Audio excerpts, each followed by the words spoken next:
नमस्कार।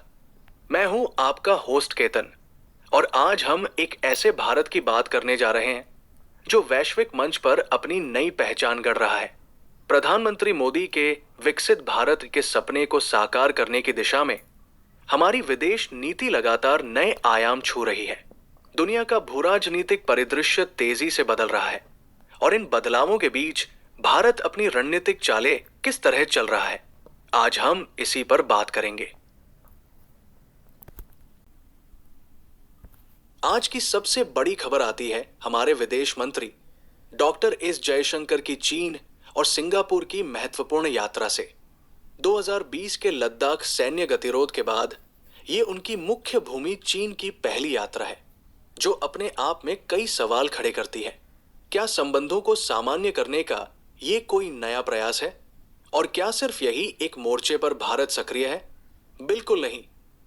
हम देखेंगे कि कैसे भारत जर्मनी और जापान जैसे देशों के साथ अपनी दोस्ती मजबूत कर रहा है।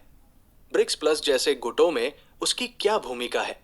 कनाडा से बिगड़े संबंध कैसे सुधर रहे हैं? और बांग्लादेश की अस्थिरता हमारे लिए क्यों चिंता का सबब बन सकती है? ये विश्लेषण आपको भारत की कूटनीतिक शतरंज के हर पहलू को समझने में मदद करेगा। तो कमर कस लीजिए, क्योंकि जानकारी का ये सफर आपको सोचने पर मजबूर कर देगा। तो सबसे पहले बात करते हैं उस खबर की जिस पर पूरी दुनिया की नजर है। विदेश मंत्री एस जयशंकर की 13 से 15 जुलाई तक चीन और सिंगापुर की यात्रा। ये कोई साधारण यात्रा नहीं है। याद करें 2020 का लद्दाख सैन्य गतिरोध, जिसने भारत और चीन के संबंधों को न्यूनतम स्तर पर ला दिया था। उस घटना के बाद ये जयशंकर की मुख्य भूमि चीन की पहली यात्रा है।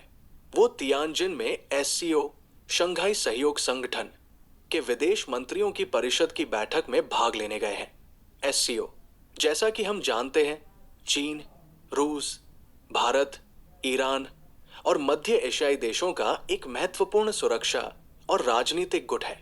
सवाल यह है कि क्या ये यात्रा सिर्फ एक बहुपक्षीय बैठक में शामिल होने तक सीमित है या इसके पीछे कुछ गहरा अर्थ छिपा है?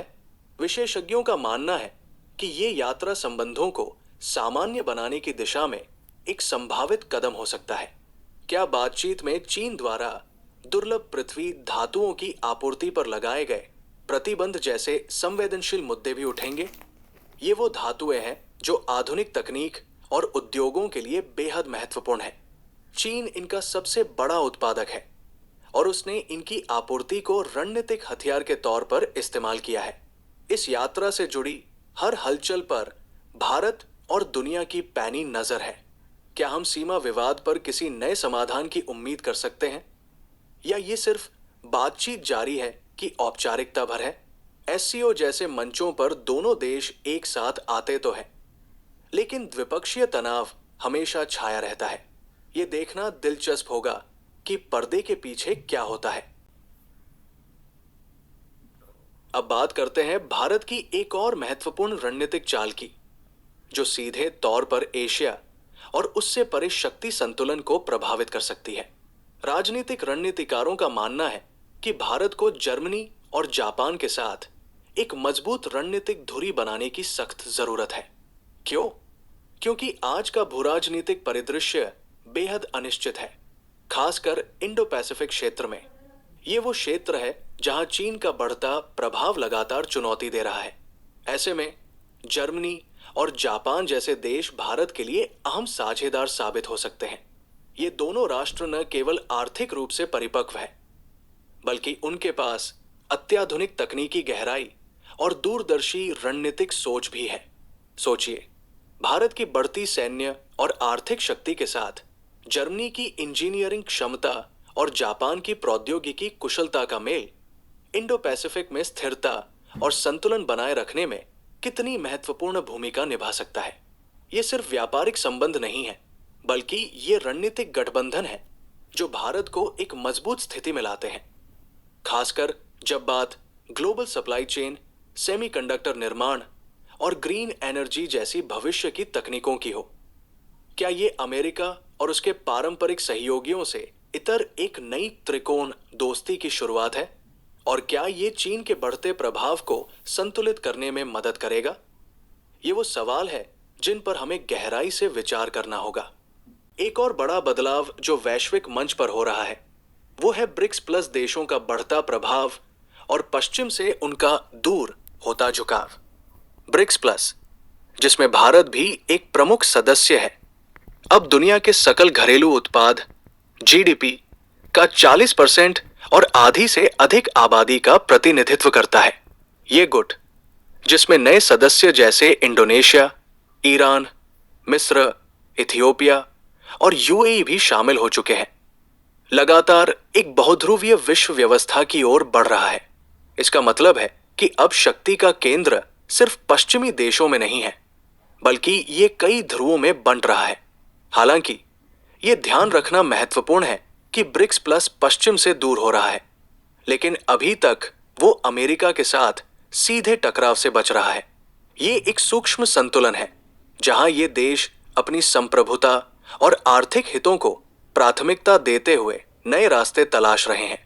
डीडॉलराइजेशन यानी डॉलर पर निर्भरता कम करना, स्थानीय मुद्राओं में व्यापार बढ़ाना और वैकल्पिक भुगतान प्रणालियों का विकास करना ब्रिक्स प्लस के एजेंडे में प्रमुखता से शामिल है। क्या ब्रिक्स प्लस वास्तव में एक शक्तिशाली वैकल्पिक वैश्विक ढांचा बन रहा है? भारत इस बदलते समीकरण में अपनी भूमिका कैसे देख रहा है?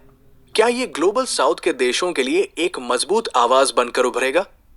इन सवालों के जवाब आने वाले समय में वैश्विक राजनीति की दिशा तय करेंगे। अब रुक करते हैं भारत और कनाडा के बीच के संबंधों की, जहां पिछले 2 साल से चला आ रहा तनाव अब धीरे धीरे कम होता दिख रहा है। जून 2025 में दोनों देशों के नेताओं ने द्विपक्षीय संबंधों को रीसेट करने के लिए मुलाकात की। हमें याद है कि 2023 में कनाडा द्वारा लगाए गए कुछ आरोपों के बाद दोनों देशों के संबंध बेहद खराब हो गए थे। राजनयिकों को निष्कासित किया गया, वीजा सेवाएं बाधित हुई और व्यापार वार्ता रुक गई थी। लेकिन अब कनाडा में नए प्रधानमंत्री मार्क कार्नी के आने के बाद दोनों देश संबंधों को पटरी पर लाने के लिए ठोस प्रयास कर रहे हैं। G7 शिखर सम्मेलन के दौरान प्रधानमंत्री मोदी और कार्नी के बीच हुई बातचीत और एयर इंडिया 182 बमबारी की 40वीं वर्षगांठ पर संयुक्त स्मरणोत्सव दोनों देशों के संबंधों को सुधारने की प्रतिबद्धता को दर्शाता है। राजनयिकों की वापसी और व्यापार वार्ता की बहाली जैसे कदम इसी दिशा में सकारात्मक संकेत है। ये एक नाजुक प्रक्रिया है, लेकिन दोनों पक्ष ये समझ रहे हैं कि बदलते वैश्विक परिदृश्य में एक दूसरे के साथ बेहतर संबंध रखना उनके हित में है। क्या ये सिर्फ एक अस्थायी सुधार है या हम स्थायी शांति और सहयोग की ओर बढ़ रहे हैं? ये समय ही बताएगा। अब रुक करते हैं भारत और कनाडा के बीच के संबंधों की, जहां पिछले 2 साल से चला आ रहा तनाव अब धीरे धीरे कम होता दिख रहा है। जून 2025 में दोनों देशों के नेताओं ने द्विपक्षीय संबंधों को रीसेट करने के लिए मुलाकात की। हमें याद है कि 2023 में कनाडा द्वारा लगाए गए कुछ आरोपों के बाद दोनों देशों के संबंध बेहद खराब हो गए थे। राजनयिकों को निष्कासित किया गया, वीजा सेवाएं बाधित हुई और व्यापार वार्ता रुक गई थी। लेकिन अब कनाडा में नए प्रधानमंत्री मार्क कार्नी के आने के बाद दोनों देश संबंधों को पटरी पर लाने के लिए ठोस प्रयास कर रहे हैं। G7 शिखर सम्मेलन के दौरान प्रधानमंत्री मोदी और कार्नी के बीच हुई बातचीत और एयर इंडिया 182 बमबारी की 40वीं वर्षगांठ पर संयुक्त स्मरणोत्सव दोनों देशों के संबंधों को सुधारने की प्रतिबद्धता को दर्शाता है। राजनयिकों की वापसी और व्यापार वार्ता की बहाली जैसे कदम इसी दिशा में सकारात्मक संकेत है। ये एक नाजुक प्रक्रिया है, लेकिन दोनों पक्ष ये समझ रहे हैं कि बदलते वैश्विक परिदृश्य में एक दूसरे के साथ बेहतर संबंध रखना उनके हित में है। क्या ये सिर्फ एक अस्थायी सुधार है या हम स्थायी शांति और सहयोग की ओर बढ़ रहे हैं? ये समय ही बताएगा। तो दोस्तों, जैसा कि हमने देखा, भारत आज एक बहुआयामी विदेश नीति पर चल रहा है, जहां वो पुराने तनावों को सुलझाने, नए रणनीतिक गठबंधन बनाने और वैश्विक शक्ति समीकरणों में अपनी भूमिका को फिर से परिभाषित करने की कोशिश कर रहा है। ये एक जटिल और चुनौतीपूर्ण समय है, लेकिन भारत अपनी कूटनीतिक सूझबूझ और दृढ़ता से आगे बढ़ रहा है। ये भूराजनीतिक बदलाव न केवल हमारी सुरक्षा और अर्थव्यवस्था को प्रभावित करेंगे, बल्कि आने वाले दशकों में भारत के वैश्विक कद को भी तय करेंगे। आपको हमारा ये विश्लेषण कैसा लगा? इस पर आपकी क्या राय है? हमें कमेंट्स में जरूर बताएं। अगर आपको ये वीडियो पसंद आया हो तो इसे लाइक करें, दोस्तों के साथ शेयर करें और हमारे चैनल को सब्सक्राइब करना न भूलें, ताकि आप ऐसी महत्वपूर्ण जानकारियों से हमेशा अपडेटेड रहें। अगले विश्लेषण तक के लिए मुझे दीजिए इजाजत। नमस्कार।